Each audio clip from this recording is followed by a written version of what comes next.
Hey, what's going on, guys? Welcome back to Aries EDC and another edition of thoughts and feelings and updates. Today, what I want to talk to you guys about is pricing. Kind of a touchy subject for a lot of people, especially for custom knife makers. And I guess I consider that me one of those now. And I just wanted to talk to you guys about kind of my thought process on it and how I kind of did the pricing that I do put on some of my knives. The reason I want to talk to you guys about it is because it came up a couple times in the past month where I've sold some knives, and usually I quote a price, and I've had people give me more than what I've asked, and they tell me the knife is worth more than what they paid for. And the latest one was I accidentally misquoted somebody a price. They kind of questioned it, and I think maybe they thought they were hurting my feelings in some way. But no, totally, it was on me. I quoted them the wrong price, and it was 100% on me. But they ended up paying the price that I quoted anyway because they thought that one of the knives was worth more than what I was asking for it, and they just wanted to pay extra support to the channel and to the things that I'm doing, which is amazing. I mean, I there's no words to express how thankful I am for that, and for you guys who've given me the support. I really do appreciate it. It keeps pushing me forward to create more and to grow as a maker. So there's a lot of differences when we talk about pricing, especially when it comes to the custom world versus like production. So, you know, the production companies can get away putting some of the prices that they do, and they base it all on materials and tooling and all these things that they have to do because, you know, their products are all tooled. So they're not, I doubt some of these big name companies, and I'm not going to name any names, have somebody hand sanding each blade. If they did, I'd be very surprised to learn that, but I'm ignorant. I don't know, maybe they do. But when you're getting a custom, and I say custom because you could do two different things with a custom. Some custom makers will make a custom exactly what you want. And that's usually not what I do. I will make a knife, and if you like it, great, then you can buy it.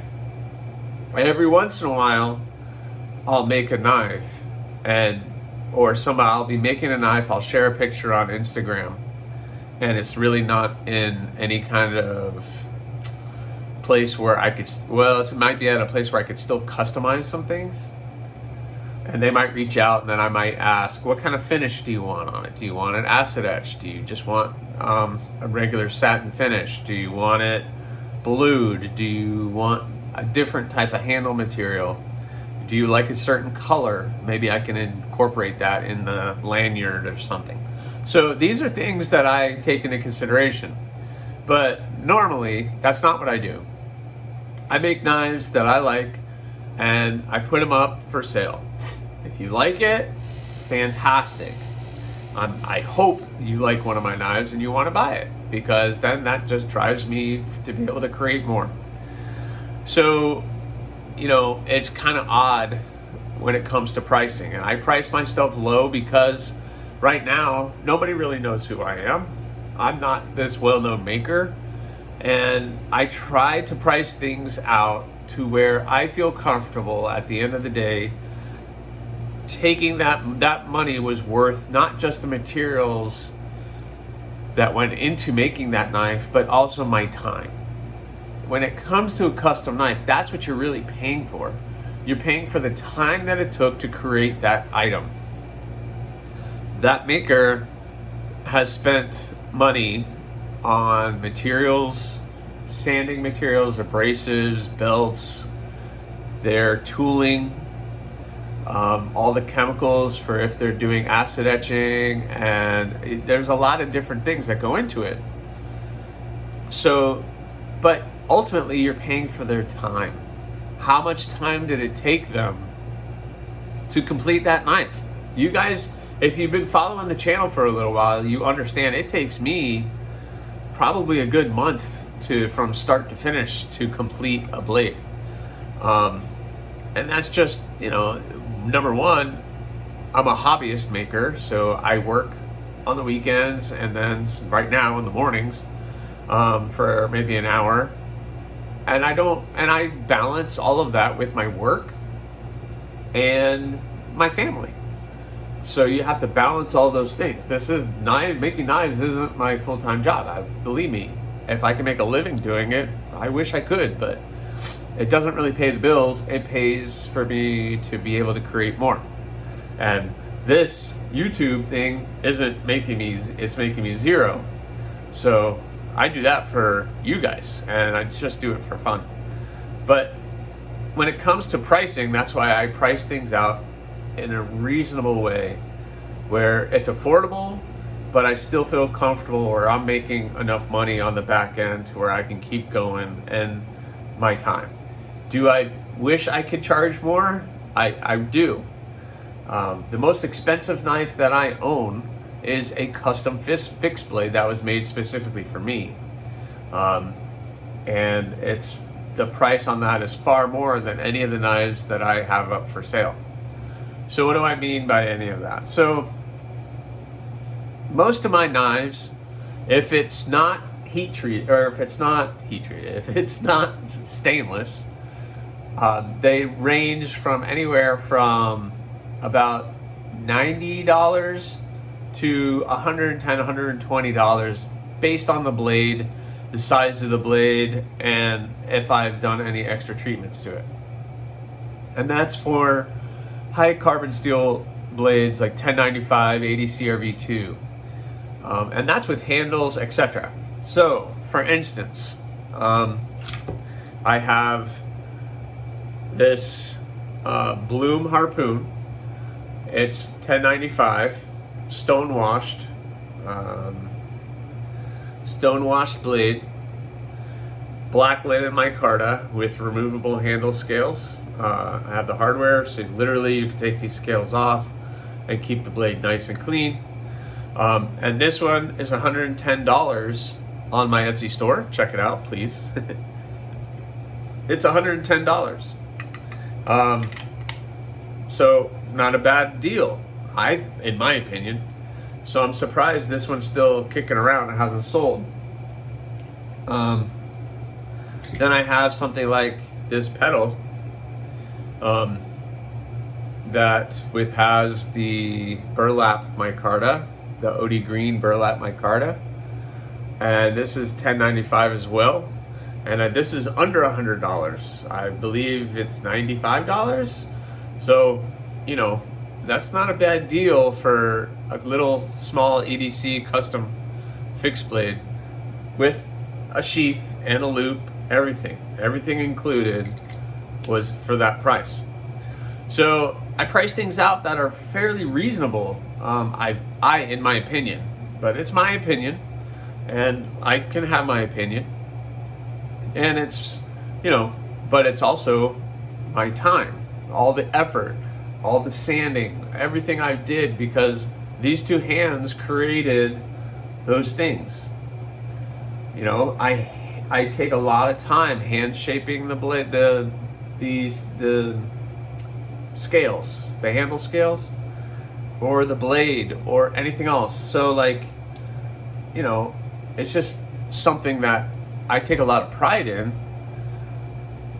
I really want to create the best product for you so that you can use it on a daily basis. But I also have to recoup some of that time. And then when it comes to some of the stainless, like this rock copper, that was a lot of work trying to get that finish and get this handle shaped out perfectly, and it's super comfortable. So this is AEB-L, this is a stainless.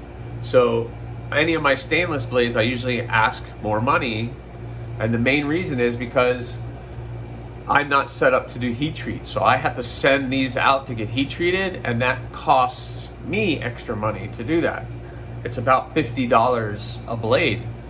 So I have to add that on the back end so that I could try to recoup some of those costs. So like that one, I think is $150, $160 on my Etsy store, which is still for a custom EDC fixed blade with a sheath and a loop that is stainless.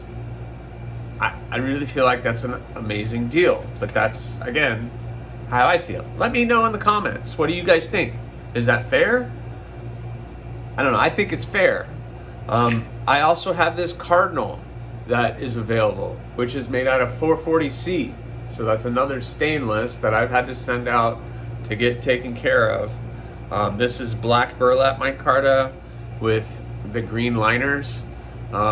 It does have a little oopsie up here, but that's why I'm only charging $120 for this, because, you know, I want somebody to have it. I understand it's not perfect, so I've priced it to a point where, okay, you're buying something, you know, I'm being honest with you. It has a little whoopsie up here that I kind of messed up, but it's still functional and it's still really beautiful. And it could be an everyday user and you wouldn't have to feel too bad about it. And sheath and loop again. So it's a nice little package. And that blade is super comfortable to grip and to hold, and would be a perfect EDC blade for anybody. So in the end, I price things out accordingly where it's enough money that I feel like the time that I put into it, I can recoup some of those costs, plus materials, etc. You know, and I try to make it to where the everyday person could buy one of my knives, knowing that if I become more popular, which is kind of weird for me to try to talk about, that I maybe can charge more. But it's supply and demand. Like something like this, the naked column. I just finished this one up. This one's going out to its new owner next week. So this one has been acid etched and stone washed. This knife is starting to become very popular, and I started off charging a little under $100 only because it's just the steel, there's no handle material, etc. But I'm still putting roughly the same amount of time into shaping that handle that I would shaping that handle, if that makes sense. But you know, it's become very popular. People have reached out on Instagram and on YouTube, and they're always like, hey, the next time you make one, I want it. And it's like, okay, well, you know, the next time I make one, because I don't just pop these out like a conveyor belt. and it's a lot of work, every knife. But I also have other things I want to create besides a bunch of naked columns. I wish I could always make naked columns for everybody who wants them, since they're so popular. But I also have other projects that I want to do, and like I have told you guys many times, I need to start focusing on maybe one or two things at a time. I'm getting to the end. You guys, if you've followed along with that, I got this one done. The gargoyle went off to its new owner. Hopefully he's really happy with it. And then this one, the naked column, and the creep in Damascus. This guy, well, the same person bought this one who bought the column, and he's going to be getting all of these next week. So, you know, these will be getting shipped out very soon and going to their new owner. So that's awesome. I'm very happy, and I hope he's happy with the product. But that's kind of how the pricing goes. I try to make it fair and reasonable, based on of other custom makers. What I've seen, they're charging far more money than what I really am charging. And it's frustrating because I know there's makers that I follow on Instagram it's their full-time gig, and they'll bust out 10, 15 blades at a time and sell them in one day, and they're charging $170 to $250 a blade, and they're just flying out the door. And then it's kind of frustrating for me when I've had this one up for quite some time now and nobody wants to buy it at $160. I don't know. It's worth it to me, but I know, like I said in the very beginning, who am I? Nobody really knows who I am. I do these videos, I post on Instagram.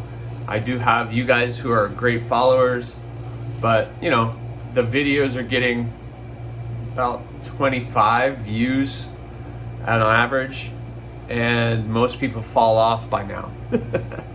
So, I don't know, whatever.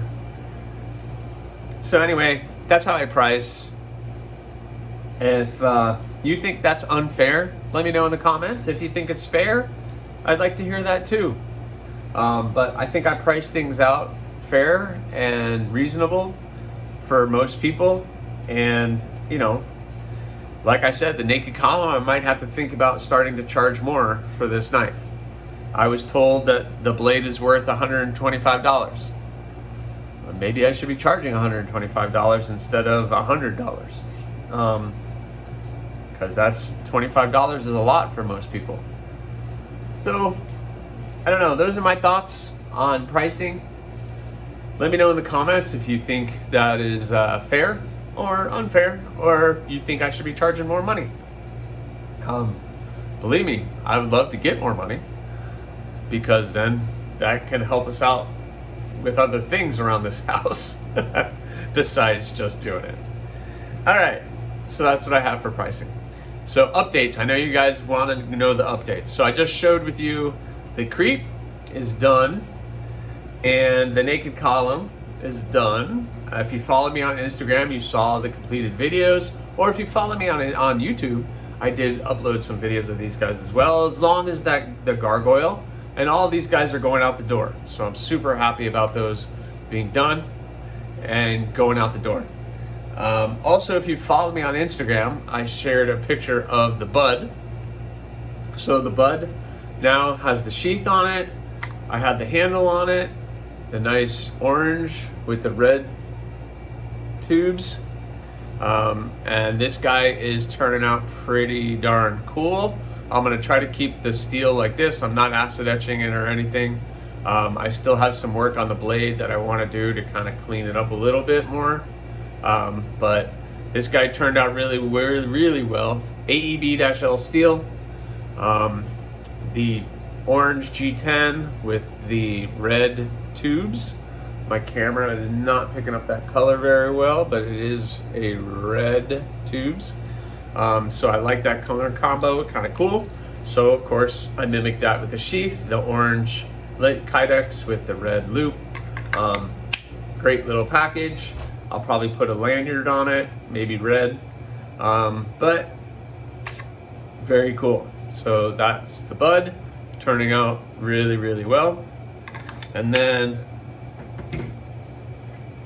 the pedal, I acid etched it yesterday, turned out really good. I have the Jade G10 with the black pin and the black tube. Turned out really good. That acid etch took really well. I really like the acid etch and the G10 together. It's gonna get stone washed. Let me fix the camera on my light a little bit. Maybe that'll help. All right, didn't help at all. Stone wash it a little bit. I'm gonna put it in the stone wash this morning probably. Sorry guys, I'm trying to fiddle with this so that you guys can see it better. But anyway, I'm gonna stone wash it, and it's gonna be stone washed, like I've said 4 times now. And then, you know, so it has the sheath, black loop. Okay, looks really good. So I really like the way this one is turning out. Again, AEB-L steel. and it's going to look pretty cool with that nice stonewash on it. And I actually made a little bead for that one, so it's going to get probably black lanyard, and it's going to have the custom bead on it as well. So those two are coming out. The only other one that you guys, if you've been following me, know that I have in the back burner is this, and this is the Damascus rock copper. I rounded everything off really well, which I shared before, and I'm going to recess the handle material off the edge of that, and it's going to be a copper liner with the rosewood scales.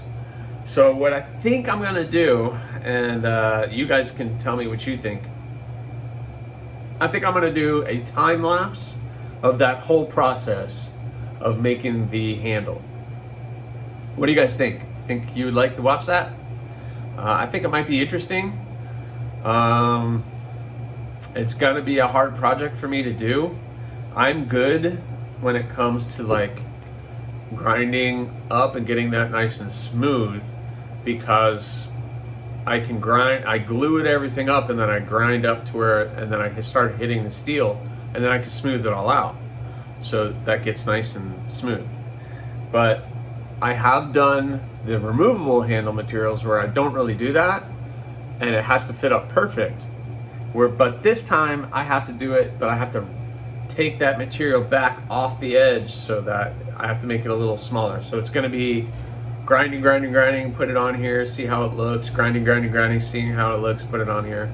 And we all know my issues with copper, and I have to be really careful with it. Copper's melting point is like that, where you have material and then you don't have material. So it's going to be interesting. I think I want to do that time lapse for you guys, but it's going to be a while. I have to finish those two. Once those two are done, then I'll start working on this. But they're almost there. I have maybe a couple days of work on that, and then those probably by this week, upcoming weekend, they will be available. So check out the Etsy store, Aries EDC on Etsy. You'll see all the blades I have available, and these two will be going up for sale soon.